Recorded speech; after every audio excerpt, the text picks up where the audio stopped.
question is, did she hear Robert Downey call Yes. Robert Duvall Papa in the bathroom scene? Yeah. He wanted to never say that. But that slipped out, by the way. I don't think it was, again, it was a very instinctual scene, and it just came out. Yes, the gentleman in the back. Could you talk about the casting process, please? The question Yeah. is about the casting process. So in 2006, a year before I wrote the story, I had a meeting with Downey, and I was just really astounded by who he was and all his energy, and mostly he was so human and so vulnerable as a person. I had this feeling at that moment, and I didn't end up hiring him for the role he came to meet me for, but I was like, this guy, because it wasn't challenging enough, quite frankly. I'm like, this guy needs a big mountain to climb. You know, that's what you want to see him do as an actor dramatically. So when this story started to formulate, it was always him in my mind. And I worked for a year and a half with Nick Schenk, the first writer, after I had written the story. And we worked on it and got a script to a point where we got it to Downey. And he responded, and we got in the room and we developed it with him for 2 years. And that got him in. You know, eventually Bill Dubuque wrote the last script and he really nailed it, and that got everybody in.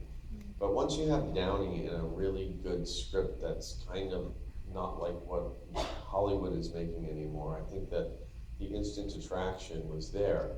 Duvall, again, was a little harder to get into the movie, but we were really committed to that. I had seen Get Low and just, again, been reminded, like, this guy is so amazing, and Downey loved that movie too. So once we had Duvall and Robert, they're both Robert, Duvall and Downey, the next piece was Billy. I had thought of Billy, I'd worked with him before, I called him up. He said the same thing. He said, like, I don't usually play this kind of guy. And I said, but you know, that's good, right?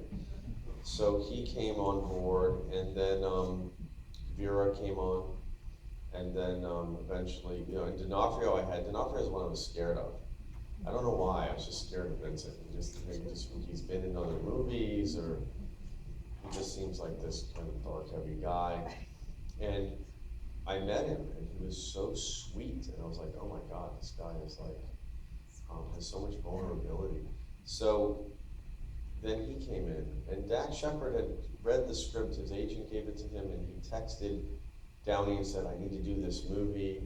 And Downey called me up and said, Dax wants to do it. I said, all right, let's read him. But at the time, I couldn't totally see it.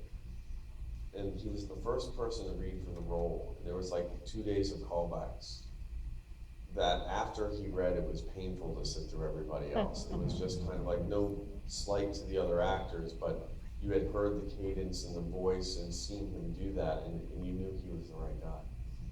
But the amazing thing is they're all first choices. It ended up being, I put pictures on a wall, and I started with Downey, and then slowly I try to live with them in my office, and I see the cast kind of come together. And I always think it's a little bit of a miracle, especially when you're putting together a family. You're like, yeah, Robert Duvall's going to be the dad, and they kind of like each other, and Vincent D'Onofrio is going to be his brother, and you put it together, and it's a little absurd. And you have the sense that it's not really going to work, and then eventually you get into that rehearsal space, and they all start behaving a certain way, and that behavior becomes a pattern, just like we all have patterns with our family. And when you reach a point in rehearsals where that pattern starts to happen in every scene, no matter what you do, you kind of know you've got it. And we actually did an improvisation 3 days before the end of rehearsals, a 90-minute long, where I kept throwing conflict into the middle of the group, and no matter what I threw in, they all end up basically acting out these scenes, and they weren't these scenes. And I knew at that point I called off rehearsals because I knew they were family. And you just kind of believe it. I still think it's kind of magical. Absolutely, yes.